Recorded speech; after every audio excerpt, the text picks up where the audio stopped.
करें तो 5 प्रकार की मुक्ति मरने के बाद होती है। जैसे यहाँ कर्ज है, चिंता है, झुपड़पट्टी में रहते हैं, इधर रहते हैं, उधर रहते हैं, लेकिन कुछ अच्छे कर्म है, मर गया आदमी, वो गया स्वर्ग में, शांति, no income tax, no sale tax, no गलबा ने हम था, न लगन, नो प्रॉब्लम, बाप जी नी कृपा थे, कारी देवी नी दया थे, हरिया स्वर्ग में हम था काका। ये स्वर्गीय शांति है। अच्छा, दूसरी 4 प्रकार की शांति होती है इष्ट लोक में जाने से। जैसे भगवान कृष्ण, राम, नारायण के अवतारों का भजन, सुमरण, चिंतन करते हैं, अथवा शिव, शाक्त आदि जो जिसकी उपासना पूजा करता है, तो मरने के बाद उसके लोक में जाता है।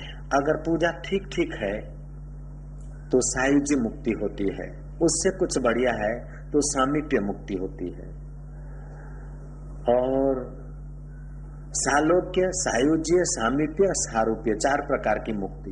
जैसे राजा के गांव में रहना, राजा के नगर राज्य में रहना, ये सालोक्य है। राजा का कुछ खास आदमी होकर रहना, जैसे कारकुन आदि या कोई सलाहकार आदि होकर रहना।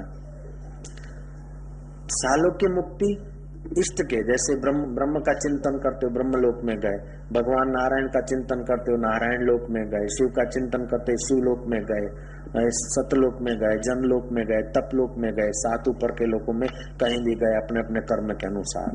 तो सालोक्य, सामीप्य, सायुज्य और सारूप्य। तो सालोक्य माना उसी लोक में, सामीप्य माना उनके निकट, सारूप्य माना उनकी करीब करीब के, सायुज्य माना जैसे विशेष मंत्री हो, राजा के निकट रहने वाला हो, अथवा राजा का छोटा भाई हो, बिल्कुल नजीक रहते हो। सारूप्य माना उनकी बराबरी जैसा, उत्पत्ति स्थिति प्रलय करने का सामर्थ्य नहीं, बाकी का उपभोग और जीने का ढंग उनके इष्ट के बराबरी की व्यवस्था। जैसे नजीक का आदमी सेठ के साथ ही रहता है, बंगले का, कार का और साधनों का वैसा ही उपयोग करता है जो खास विशेष होता है।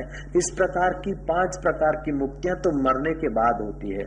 एक स्वर्गीय मुक्ति, दूसरी सालोक्य, सामीप्य, सारूप्य और सायुज्य, ये 4 मुक्तियां, और 5वीं स्वर्ग की। ये 5 मुक्तियां मरने के बाद होती है। कृष्ण जो मुक्ति बता रहे हैं उसको कैवल्य मुक्ति बोलते, सुपर मुक्ति।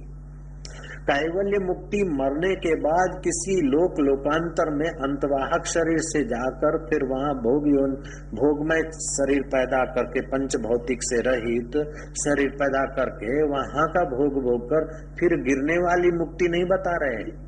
लब्ध्वा ज्ञानम परम शांति, ऐसा कि परम शांति, नैष्ठिकम शांति, फिर वहां से पतन नहीं होता। यद गत्वा निवर्तन्ते तद्धामो परमम मम, न तद भासते सूर्यो न शशिको न पावकः, यद गत्वा निवर्तन्ते तद्धामो परमम मम। जहाँ सूरज और चंद्रमा का प्रकाश नहीं, सूरज और चंद्रमा भी जहाँ से, अग्नि भी जहाँ से तेज और प्रकाश लाती है, वो परम प्रकाश स्वरूप जो आत्मदेव है, उसका साक्षात्कार नैष्ठिक शांति दिलाता है। तो उसके साक्षात्कार में जो रुकावटें आती है वो कर्म के फल की लिप्सा है। कर्म के फल की लिप्सा से आदमी की योग्यताएं कुंठित हो जाती है। आज का श्लोक बताता है कि अयुक्त काम कारेण फले सक्तो निबध्यते। जो अयुक्त है, जिसको कर्म करने की युक्ति नहीं है, जिसको कैवल्य मुक्ति पाने की युक्ति नहीं है, वो कर्म के करने में बंध जाता है, और जिसको कर्म करने की युक्ति है वो कैवल्य मुक्ति का अनुभव कर लेता है, कर्म करते हुए भी छूट जाता है। मैंने कई बार ये कहानी सुनाई। कहानी कभी कल्पित भी होती है, कहीं दंत कथा भी होती है, कभी घटित घटना भी होती है। कहानी इसलिए कहता हूँ कि मैंने सुनी हुई बात है, शास्त्रों में नहीं, किसी के द्वारा सुनी है, कि जंगलों में प्राचीन काल में शिकारी लोग बंदर फंसाते थे। छोटे सकड़े मुंह के बर्तनों में बंदर देखे, जंगल में बंदर देखे, उस ढंग से सकड़े मुंह के बर्तन पहले जमीन में गाड़ देते, फिर बंदर देखे उस ढंग से उनमें अखरोट डाल देते, छुआरे डाल देते, फोफे डाल देते, गुड़ के टुकड़े डाल देते, और फिर शिकारी छुप जाते।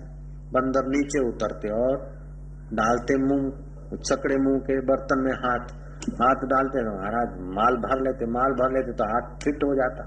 हाथ फिट हो जाता तो वो दूसरे हाथ से धम पछाड़ करते, पूंछ हिलाते, 3 पैर पटकते, लेकिन वो मुट्ठी खोलते नहीं, बाकी का सब करते।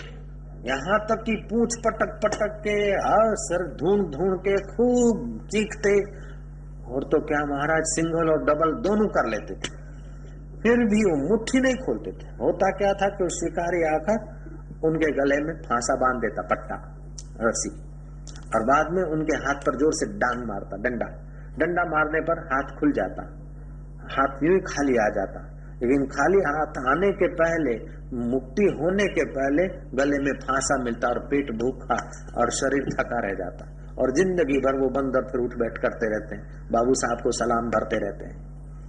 अगर उनमें युक्ति होती तो भले सकड़े मुंह का बर्तन है, एक गुड़ का टुकड़ा उठाया 2 उंगली से खा लिया, फोफा उठाया, माल उठा के वो सब माल पा सकते थे, तृप्त हो सकते थे और निर्बंध हो सकते थे।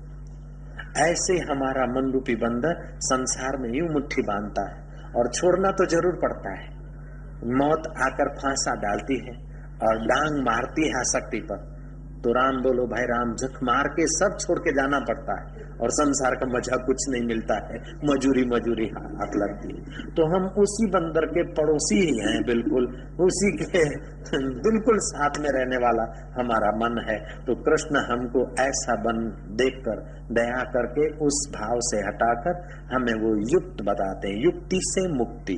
कर्म तो करो, लेकिन मुट्ठी बांध कर फल में लगो मत, नहीं तो छोड़ना तो पड़ेगा।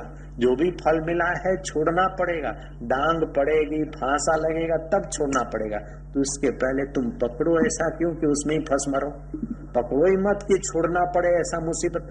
उपयोग कर लो लेकिन पकड़ो मत। शरीर का उपयोग कर लो, धन का उपयोग कर लो, लेकिन ये धन मेरा है, शरीर मैं हूँ, बेटा मेरा है, पत्नी पर मेरा अधिकार है, पति पर मेरा अधिकार है।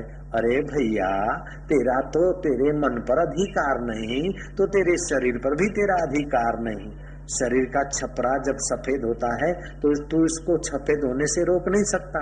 काला छपरा, काले बाल में से सफेद होते तो तू रोक नहीं सकता है, और जवान में से बूढ़ा होता है तो रोक नहीं सकता है, और चिकने चपाटे चेहरे पर झुर्रियां पड़ने लगती है बुढ़ापे की तो रोक नहीं सकता है। अंत में मर जाता है तो तू उसको अमर नहीं बना सकता है। जब शरीर तेरा नहीं तो शरीर के संबंध तेरे कब तक। लेकिन न शरीर तेरा है न शरीर के संबंध तेरे पक्के हैं, लेकिन जिसकी सत्ता से तेरा और मेरा दिख रहा है वो वृत्ति, उस वृत्ति को जहां से प्रकट होते देखता है उसको देख ले तो तेरा बेड़ा पार हो जाए। कितना सहज है, कितना सरल है। अगर सहज और सरल नहीं होता तो युद्ध के मैदान में अर्जुन ऐसा नहीं कि साक्षात्कार करने के लिए आया था, वो तो विषाद योग में था बेचारा।